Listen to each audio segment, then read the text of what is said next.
So what the heck is happening in Biden's America? Our southern border is being ransacked. Literally, 12,000, mostly Haitians, have raided Del Rio, Texas.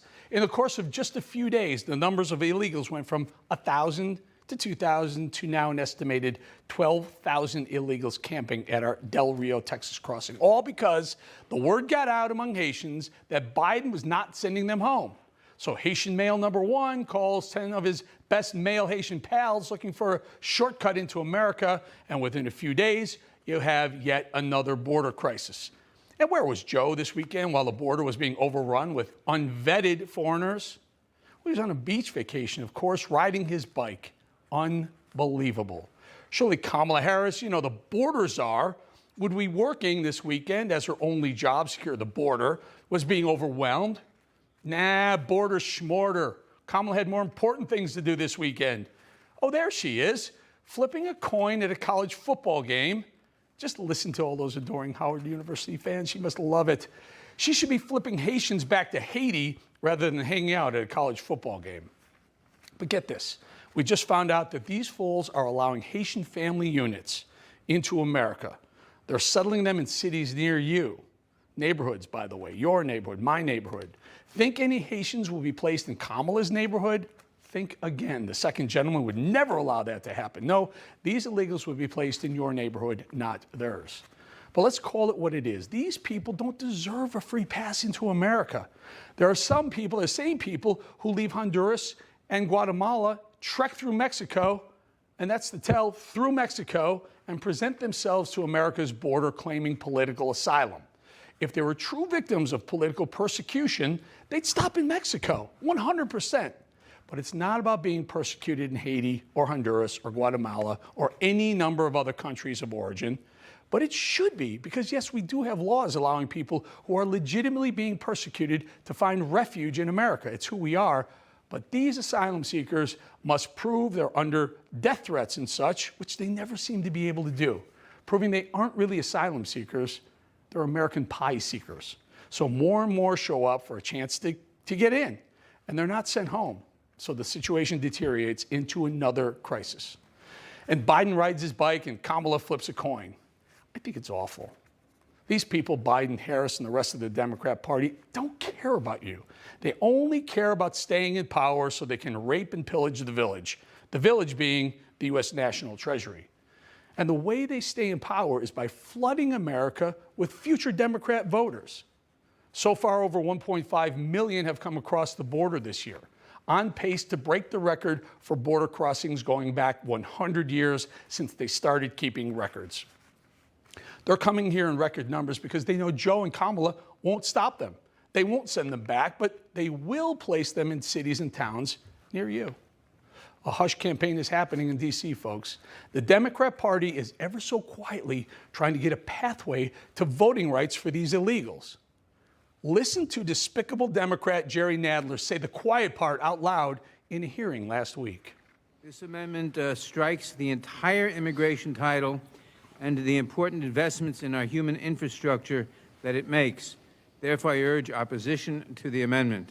If the chairman would indulge me, I'd like to know if he just used the term human infrastructure to refer to the portion of the bill that Mr. Gohmert seeks to strike with his amendment. I did.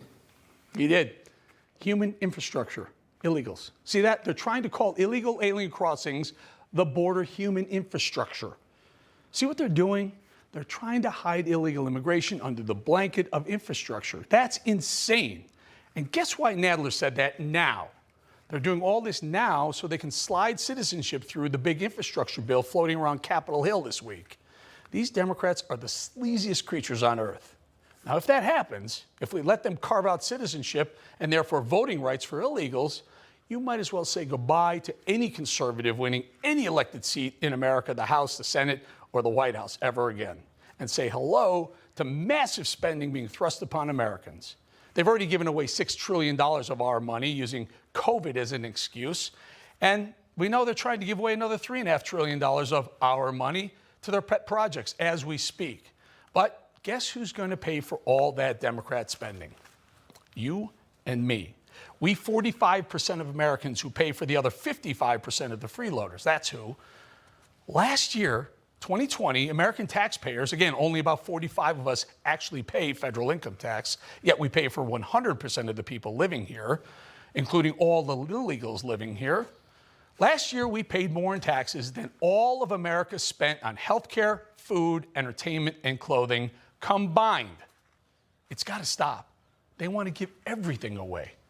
Remember the Democrats, socialists Bernie Sanders and AOC's demand businesses pay $15 an hour for workers? Oh, heck no. Now they want $26 per hour. Give politicians an inch, they want a mile. Give them $1 billion, they want $6 trillion.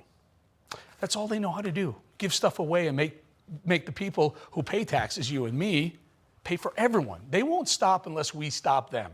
We need to call these clowns out, tell them we're not paying for all their Democrat vote harvesting anymore. Speaking of calling them out, remember that dress Congresswoman Alexandria Ocasio-Cortez wore to the Met Gala last week? Yeah, you know, the one right there where she made herself the center of attention again. Tax the rich dress. Sorry, dear, the rich pay most of taxes in America already. But check this out. While her dress called out the rich for not paying their fair share of taxes, which is false, we just learned Aurora James, the designer who made AOC's billboard dress, owes a ton in taxes herself. Amongst other things, Aurora James owes $104,000 in taxes to the IRS. In addition, she has 3 open warrants for other tax violations, and apparently Ms. Ocasio-Cortez's dress designer is a deadbeat tenant as well.